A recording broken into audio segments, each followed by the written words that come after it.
Subscribe to our YouTube channel and press the bell icon to get the latest updates. सभा के अध्यक्ष, excellencies, मेरे सभी साथी मित्रों, सर्वप्रथम मैं एससीओ के कुशल नेतृत्व के लिए और कोविड-19 महामारी की चुनौतियों और बाधाओं के बावजूद इस बैठक के आयोजन के लिए राष्ट्रपति पुतिन को बधाई देना चाहूंगा। मुझे खुशी है कि हम इन कठिन परिस्थितियों के बावजूद एससीओ के तहत कोऑपरेशन और इंटीग्रेशन के एक व्यापक और प्रगतिशील एजेंडा को आगे बढ़ा सके। एक्सेलेंसीज, एससीओ में भारत के लिए यह एक महत्वपूर्ण वर्ष है। हम पहली बार एक समिट स्तर की बैठक SCO council of heads of government का आयोजन करने जा रहे हैं। इस बैठक के लिए एक व्यापक एजेंडा तैयार किया गया है, जिसमें आर्थिक सहयोग के मुद्दों पर विशेष ध्यान दिया गया है।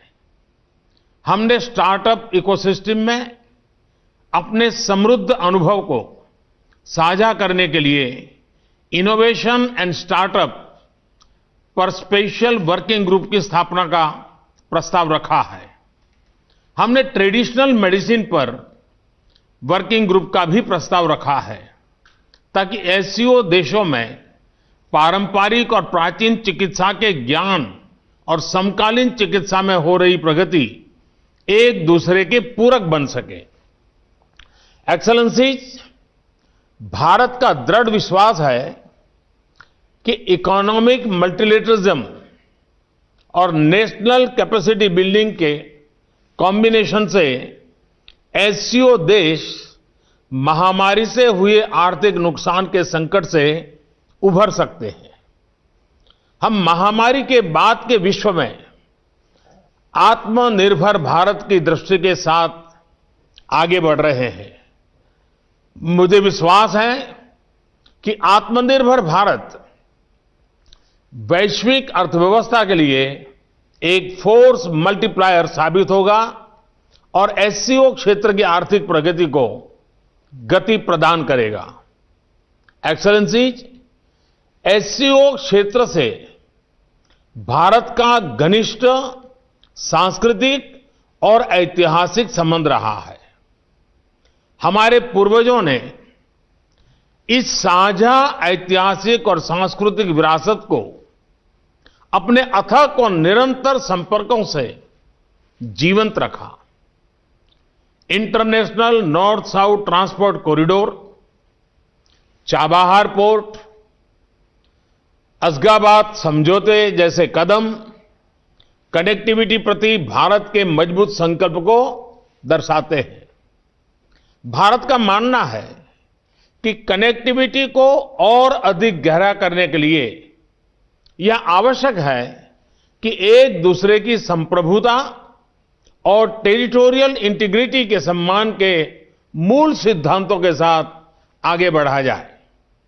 एक्सेलेंसीज, यूनाइटेड नेशंस ने अपने 75 इयर्स पूरे किए हैं, लेकिन अनेक सफलताओं के बाद भी संयुक्त राष्ट्र का मूल लक्ष्य अभी अधूरा है।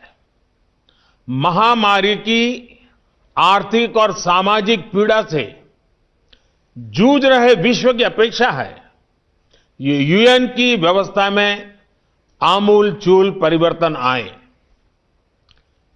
हमारे यहां शास्त्रों में कहा गया है, परिवर्तनमेव स्थिरमस्ति, परिवर्तन ही एकमात्र स्थिरता है। भारत 2021 से यूएन सिक्योरिटी काउंसिल में एक गैर स्थायी सदस्य के रूप में भाग लेगा। हमारा ध्यान वैश्विक शासन विधि में संभावित बदलाव लाने पर केंद्रित होगा। एक रिफॉर्म मल्टीलेटरलिज्म जो आज की वैश्विक वास्तविकताओं को दर्शाए, जो सभी स्टेक होल्डर्स की अपेक्षाओं, समकालीन चुनौतियां और मानव कल्याण जैसे विषयों पर चर्चा करें। इस प्रयास में हमें एससीओ सदस्य राष्ट्रों का पूर्ण समर्थन मिलने की अपेक्षा है। एक्सेलेंसीज, सर्वे भवन्तु सुखिनः, सर्वे सन्तु निरामया, सभी सुखी और सभी रोगमुक्त रहे, यह शांति मंत्र भारत के समस्त मानव कल्याण के प्रति आस्था का प्रतीक है।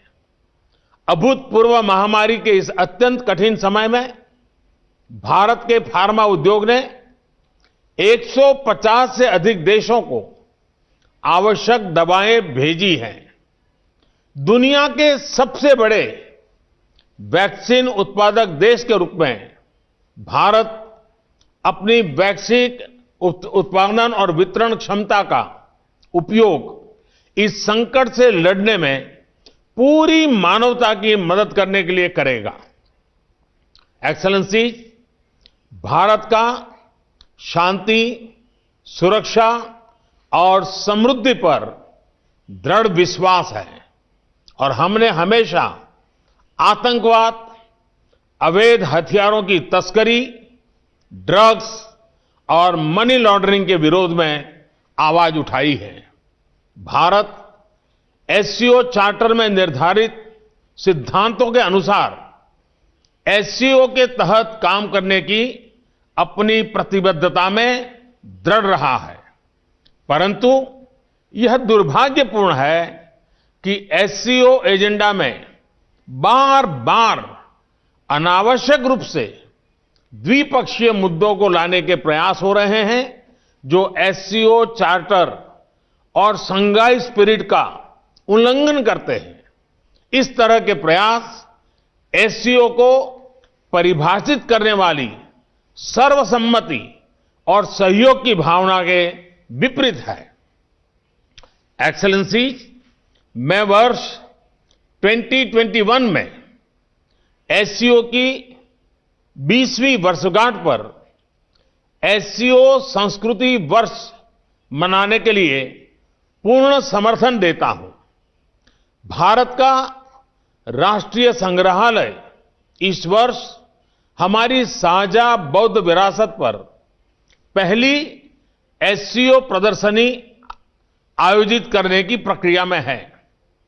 भारत की साहित्य अकादमी ने रूसी और चीनी भाषा में 10 भारतीय साहित्यिक कृतियों के अनुवाद का काम पूरा किया है और मुझे विश्वास है कि अगले वर्ष भारत महामारी मुक्त वातावरण में एससीओ फूड फेस्टिवल की मेजबानी करेगा। मुझे प्रसन्नता है कि समस्त एससीओ देशों के ऑफिशियल्स और डिप्लोमेट्स ने हाल में बीजिंग में एससीओ सचिवालय के सहयोग से आयोजित योग कार्यक्रम में बढ़ चढ़कर भाग लिया।